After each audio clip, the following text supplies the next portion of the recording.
Video देखने वाले सभी लोगों को मेरा नमस्कार। कोरोना के इस दौर में कोरोना को ख़त्म करने के साथ साथ भारतीय गवर्नमेंट एक और बहुत बड़ी तैयारी कर रही है। और ये तैयारी लॉन्ग टर्म की तैयारी है, लंबे समय की तैयारी है। ठीक है, ये शॉर्ट टर्म के लिए नहीं है, ये लंबे समय की तैयारी है।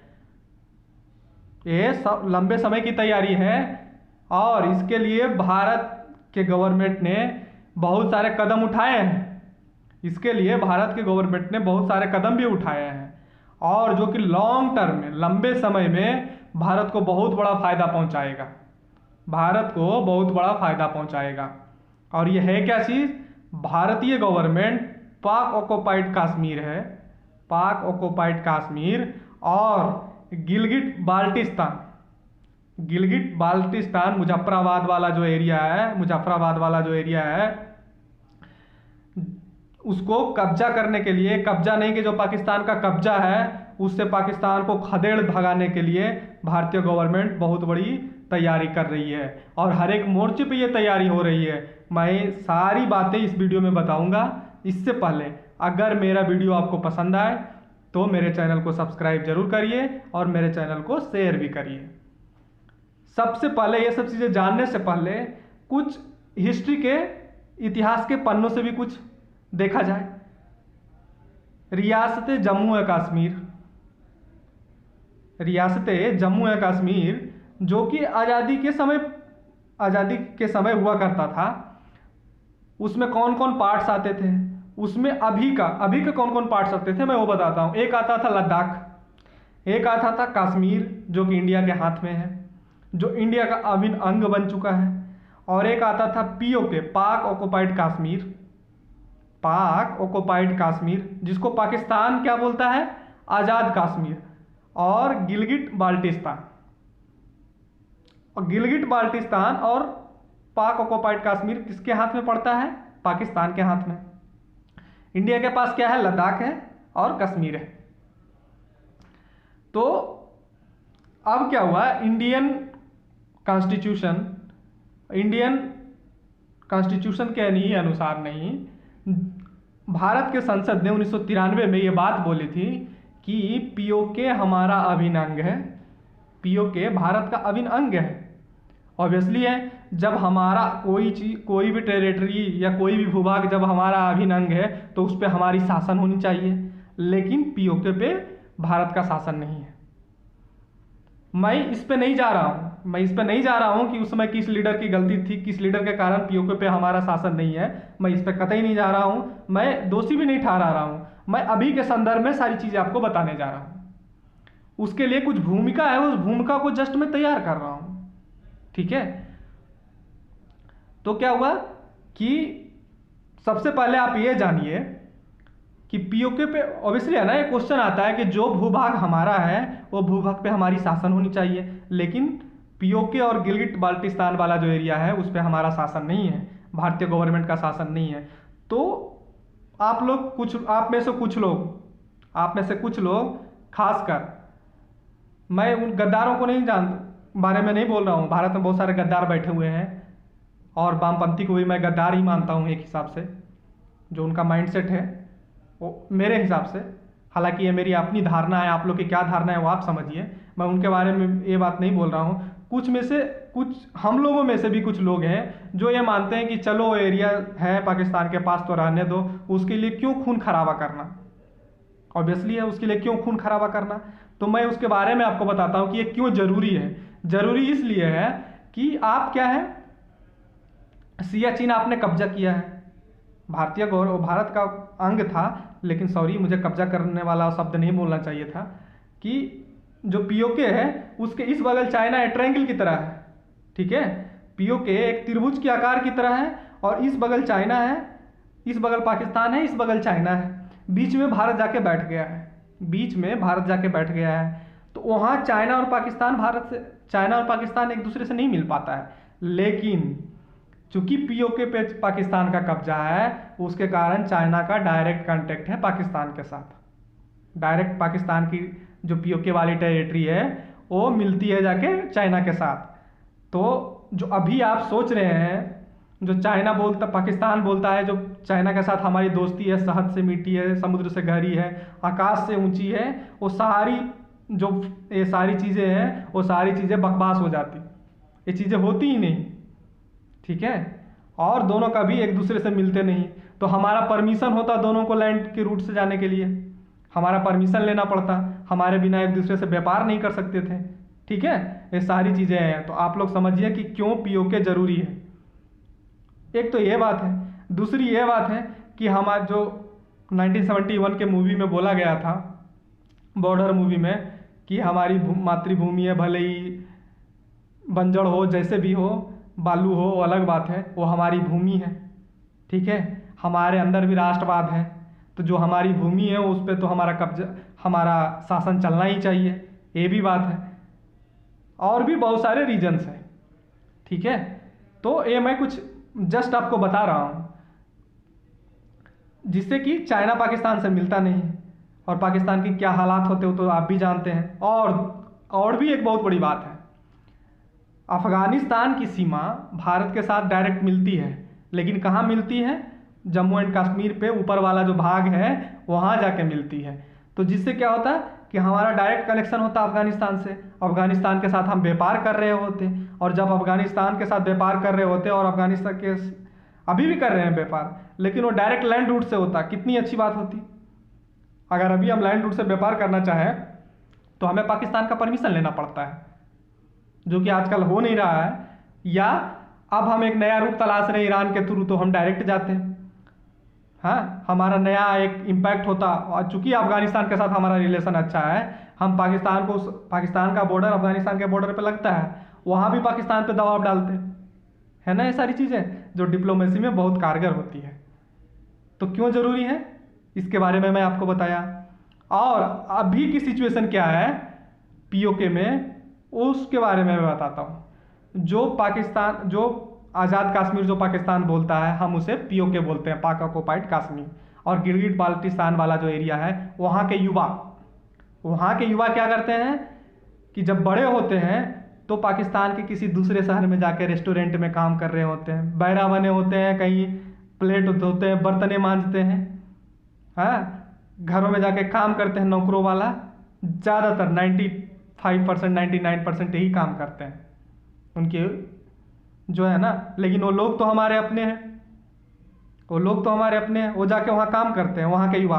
और ये अगर हम अब भारतीय जो वाले कश्मीर का पार्ट में आ जाइए, जो कि अब भारत का अभिन्न अंग बन चुका है, 370 आर्टिकल हटा के, जब हमारी गवर्नमेंट ने हटा दिया, वहाँ के युवा क्या करते हैं? वहाँ के युवा आईएएस ऑफिसर बनते हैं, टॉप मोस्ट रैंक लाते हैं, इंजीनियर बनते हैं, डॉक्टर बनते हैं, खिलाड़ी बनते हैं, हाँ, ये सारी चीज़ें होती है।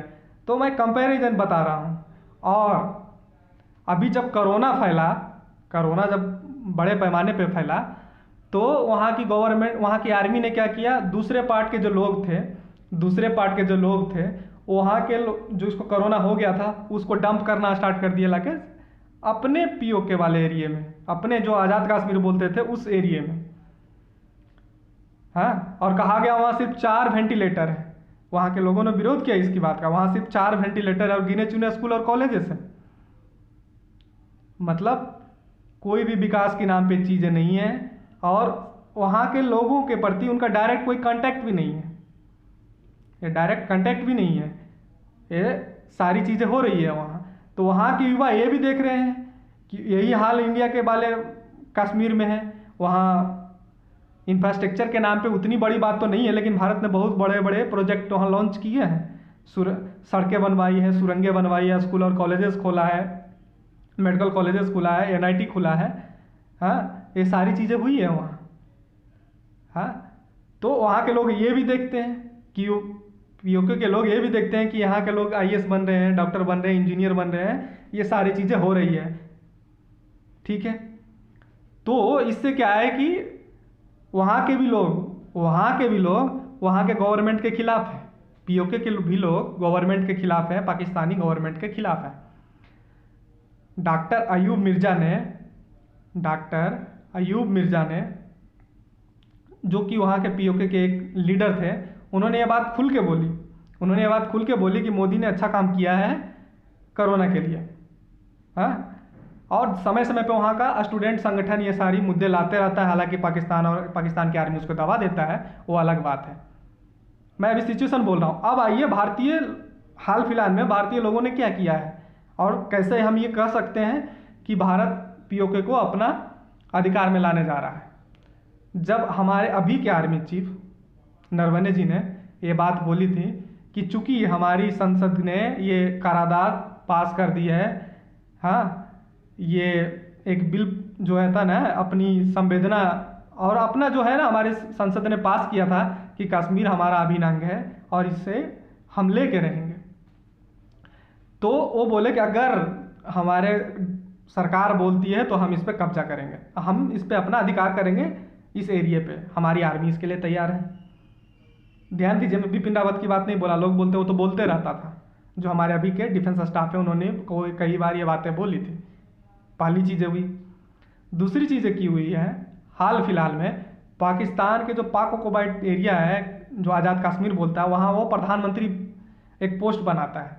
वहाँ के जो अभी के प्रधानमंत्री हैं, नाम मात्र के प्रधानमंत्री, उन्होंने बोला कि हो सकता है मैं पीओके का लास्ट प्रधानमंत्री रहूँ, आज़ाद कश्मीर का मैं लास्ट प्रधानमंत्री रहूँ। तो उनको भी ये सारी सिचुएशन पता है, ठीक है। और सबसे बड़ी बात है कि अभी हाल फिलहाल में कुछ ही दिन पहले भारत ने क्या किया, वहाँ का मौसम का अपडेट देना शुरू कर दिया है। हमारे जो आईएमडी है, भारत के मेट्रोलॉजिकल डिपार्टमेंट है, उसने मौसम का अपडेट शुरू कर दिया है। और वहाँ खलबली मच गई है पाकिस्तान में इस बात का, हाँ, कि जम्मू एंड कश्मीर अब क्या था कि जम्मू एंड कश्मीर और लद्दाख को तो इंडिया अपना अभिन्न अंग बना चुका है, अब इस पर तो बात ही नहीं करेगा। अब इंडिया का एकमात्र एजेंडा है उसको अपने मतलब वहाँ हमारा शासन हो, हाँ, इसके लिए एकमात्र एजेंडा बच गया है। तो वहाँ अब खलबली मची हुई है पाकिस्तान में इस बात के लिए। और वहाँ का लड़ाकू विमान, जब जो अभी कहा जा रहा है कि वहाँ लड़ाकू विमान पाकिस्तान के सीमा पे वो सौटी कर रहे हैं, उड़ाने भर रहे हैं इंडिया के डर से। रियाज नाकू मारा गया है, रियाज नाकू मारा गया, मैं इसको बहुत बड़ा इवेंट नहीं देखता हूँ। हम अपने हिसाब से ऐसे ऐसे कितने रियाज नाकू पैदा हो जाएंगे वहाँ, ठीक है। हाँ, मैं इसमें कतई इंडियन आर्मी को कुछ नहीं बोल रहा हूँ, इंडियन आर्मी ने अच्छा काम किया, अपने एक दुश्मन को एलिमिनेट कर दिया, लेकिन पाकिस्तान कोशिश करेगा कि फिर एक दूसरा रियाज नाकू उठाए। और हमारी इंडियन आर्मी लगी है कि एक समय ऐसा आएगा जब वहाँ कोई रियाज नाकू पैदा नहीं होगा, ठीक है। तो बोले उस डर से वहाँ वो किया कि हमारे आर्मी के 5 जवान शहीद हुए तो कहीं इंडिया वो ने सर्जिकल स्ट्राइक ना कर दे, इसके लिए हुआ। हो सकता है ये भी एक कारण हो, लेकिन सबसे बड़ा कारण है कि वो अब हमसे डर चुका है, वो हमसे डर चुका है। और भारतीय गवर्नमेंट अपने जो रॉ है RAW उसको भी लगा चुकी है, रॉ को भी। ऑब्वियसली हमारे जो इन्वेस्टिगेशन एजेंसी बोलते हैं, सॉरी, जो हमारी खुफिया एजेंसी है वो वहाँ काम कर रही होगी, जिससे वहाँ के लोगों को बताया जा सके कि आपका बगल वाला कश्मीर कैसा है और आप कैसे हैं, ठीक है। और ये तो खैर खुफिया एजेंसी की बात है, मैं इसके बारे में ज़्यादा नहीं बोलूँगा क्योंकि ये सारी चीज़ें सीक्रेट होती है, ठीक है। तो मैं उसके बारे में अभी ज़्यादा बात नहीं करता हूँ। अभी गिलगिट बाल्टिस्तान में होने वाला था चुनाव। अब गिलगिट बाल्टिस्तान क्यों महत्वपूर्ण है, क्योंकि गिलगिट बाल्टिस्तान का जो कुछ एरिया है वो एरिया पाकिस्तान ने अपने दोस्त चाइना को दे दिया है। हालांकि वो किसका एरिया है, हमारा एरिया है। तो हमारा एरिया आप कौन होते हैं देने वाले, और आप कौन होते हैं लेने वाले। देने वाले तो होता है, मैं किसी बगल का घर है, मैं उसको बोलूँ कि अरे भाई तुम ये घर ले जाओ, तो आप ले जाओगे, नहीं ले जाओगे ना, जब तक कि उस घर का मालिक नहीं कहे। लेकिन चाइना ने ये हरकतें की, वहाँ वन बेल्ट ज़मीनें भी ली और हमारे कश्मीर जो था पीओके वाला एरिया, उस पर वन बेल्ट वन रोड का प्रोजेक्ट लॉन्च कर दिया, जिससे 4 ग्वादर पोर्ट पे वो कनेक्ट हो सके बंदरगाह पे, हमसे बिना पूछे हुए। और वो चाइना आजकल बहुत ही बड़े मुसीबत में फंस गया है, क्योंकि जो कोरोना वायरस में उन्होंने काम किया है, तो 200 बिलियन डॉलर का जो चाइना ने इन्वेस्टमेंट किया था अफ्रीका में, वो तो खतरे में है। और अगर अभी इंडिया चाहे तो अटैक कर सकता है, चाहे तो पाकिस्तान पे अटैक करके कब्जा कर सकता है इस एरिए को, लेकिन कुछ लोग हैं जो हमारे बुद्धिजीवी हैं, हमारे इंडिया के लोग हैं, बोलेंगे उनके पास बम है, वो तो बोलते रहते हैं, मैं उनके बारे में नहीं बात करता हूँ, मैं अपने लोगों के बारे में बात करता हूँ, उनसे क्या गिला शिकवा। तो जो हमारे यहाँ लोग हैं बुद्धिजीवी हैं वो बोलेंगे कि उनके यहाँ बम है, तो बम तो रसिया के पास भी था, बम तो सोवियत यूनियन के पास भी था, और वो हजारों की संख्या में था, ना कि सैकड़ों की संख्या में था, फिर भी बम रखे रह गए, उनका पार्टीशन हो गया 16 कंट्री के रूप में, है ना, उनका पार्टीशन हो गया 16 कंट्री के रूप में। तो बम तो तब भी थे, बम तो अमेरिका के भी पास था, जब वियतनाम में उनके 50,000 से ज़्यादा सैनिक को मार दिया गया, बम रखे के रखे रह गए, वो बम गिराए नहीं। ठीक है, मेरा एक इसमें सबसे बड़ा एडवाइस क्या होगा, इंडियन गवर्नमेंट हालांकि अभी कुछ दिन के बाद, उसके लिए पहले क्या है, अपना पोजीशन को मजबूत करिए। भारतीय गवर्नमेंट लगी हुई है, बहुत सारे पैमाने पे बात करनी होगी, भारतीय गवर्नमेंट बहुत सारे जो मौका है वो मौका देख रही है, और बहुत सारे रास्ते पे काम कर भी रही है भारतीय गवर्नमेंट। जैसे कि 1971 में क्या हुआ था, चाइना के पाकिस्तान के पक्ष में बहुत सारे अरब कंट्री आ गए थे, सऊदी अरेबिया, यूएई, जॉर्डन, ये सब कंट्री उसका साथ देने के लिए आ गए थे। लेकिन अभी चूंकि हमको उनसे अच्छा रिलेशन है, तो रिलेशन बिल्डअप करने में लगे थे मोदी जी, और मोदी जी ने वहाँ का ताबड़तोड़ दौड़ा करके वहाँ का हाईएस्ट सिविलियन अवार्ड जीता, सब कुछ जीता। हाँ, तो चूंकि हमसे उनको अच्छा रिलेशन है, और तेल का दाम गया है गिर, सबसे बड़ी बात है, तेल का दाम गया है गिर, उनको भी हमारी ज़रूरत है, तो अब वो मुंह नहीं खोलेंगे, तो उस भी काम हो रहा है, वहाँ के लोगों को जगाने का भी काम हो रहा है, साथ साथ भारतीय गवर्नमेंट ये सारे काम कर रही है, भारतीय गवर्नमेंट भी ये सारे काम कर रही है, ये सारी चीज़ें हो रही है। और मैं नहीं जानता कि भारतीय गवर्नमेंट मोदी जी जो कहते हैं वो तो करते हैं, ये तो सच्चाई है। जैसे 370 हटा दिया ना, जो बोलते थे यहाँ के ही लोग, महुआ मुफ्ती जैसे लोग, कि ये कभी हो ही नहीं सकता, ठीक है, लेकिन हुआ। मुकुट बोलते थे, मुकुट काट दोगे तो कहानियाँ खत्म हो जाएगा, सिर काट दोगे तो देखो है कि नहीं है, हुआ। और हमारी गवर्नमेंट इस पर लगी हुई है, और अभी एकदम अच्छा टाइम है ये चीज़ें, ये सारी चीज़ें करने के लिए अभी बहुत ही अच्छा टाइम है, क्योंकि चाइना भी ज़्यादा बोलेगा नहीं, चाइना भी ज़्यादा नहीं बोलेगा, खुश फंसा हुआ है वो, और उसको भारत का ज़रूरत है अभी, ना कि पाकिस्तान को ज़रूरत है। ठीक है, चाइना ज़्यादा बोलेगा नहीं, ये भी सच्चाई है, भारत के प्रति चाइना भी कुछ नहीं बोलेगा, ये सच बात है। कुछ बोलेगा लेकिन कोई स्ट्रिक्ट एक्शन नहीं लेगा, क्योंकि दुनिया की सारी कंट्री उनके खिलाफ हो गई है। रसिया एक साथ में था, वहाँ भी कोरोना कस के फैल गया है, अब वहाँ के लोग भी उसके विरोध हो रहे हैं। और ये सच्चाई है कि रसिया और चाइना कभी भी नेचुरल एलाय नहीं है, रसिया और चाइना कभी भी नेचुरल एलाय नहीं है, दोनों के भी युद्ध हो चुके हैं, और दोनों के भी सीमा विवाद है। ठीक है, तो ये नहीं है कि रसिया इंडिया को छोड़ के चाइना के साथ चला जाएगा, वो बात भी नहीं है। अभी हाई टाइम है, चूंकि चाइना पाकिस्तान को हेल्प नहीं कर सकता, पाकिस्तान ब्लैक लिस्ट में जाने वाला है।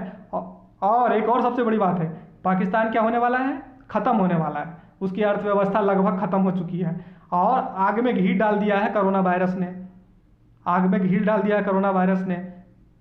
हाँ, पाकिस्तान का अर्थव्यवस्था तो एकदम गई, वो तो कहानी ख़त्म है पाकिस्तान की। और हमें यह डाउट है कि फ्यूचर में, भविष्य में 10-20 साल में पाकिस्तान नहीं रहेगा, कई टुकड़ों में बढ़ चुका होगा, ऐसा मैं देख रहा हूँ आगे। और भगवान करे कि मैं जो सोच रहा हूँ और जो मैं देख रहा हूँ वो सच हो। ये सारी चीज़ें जो अभी है परमानेंट में, ये इंडिया के पक्ष में जाता है, जिससे इंडिया कब्जा करेगा, इंडिया अपना शासन स्थापित करेगा वहाँ। जो पाकिस्तान का कब्जा है उस एरिया पे, उस पे इंडिया का शासन स्थापित होगा। अभी बहुत ही अच्छा टाइम है। और मेरा एक एडवाइस है, छोटा सा एडवाइस है, मेरा एक एडवाइस है कि इंडियन गवर्नमेंट अपने आर्मी के थ्रू धीरे धीरे करके कब्जा करे एरिया को, जैसे इजराइल करता है, पहले कुछ किलोमीटर करे, फिर कुछ किलोमीटर करे, और वो ज़्यादा छटपटाएगा नहीं पाकिस्तान भी, और इसके साथ टाइम भी लैप्स होते रहेगा, एरिया भी आते रहेगा, और पाकिस्तान तो ख़त्म होते ही रहेगा। और जो लोग हमारे यहाँ उनके पक्षधर हैं पाकिस्तान के, उनको भी बोलता हूँ कि 1947 में आपने 2 कंट्री बांटा, और वो 2 कंट्री 3 कंट्री रूप में बट चुका है अभी तक, और वहाँ क्या हालात है आप जानते हैं, खाने के लाले हैं लोगों को, पाकिस्तान में दिवालिया होने के कगार पे है। तो आप सहानुभूति मत रखिए, सबसे बड़ी गलती है आपकी सहानुभूति रखना।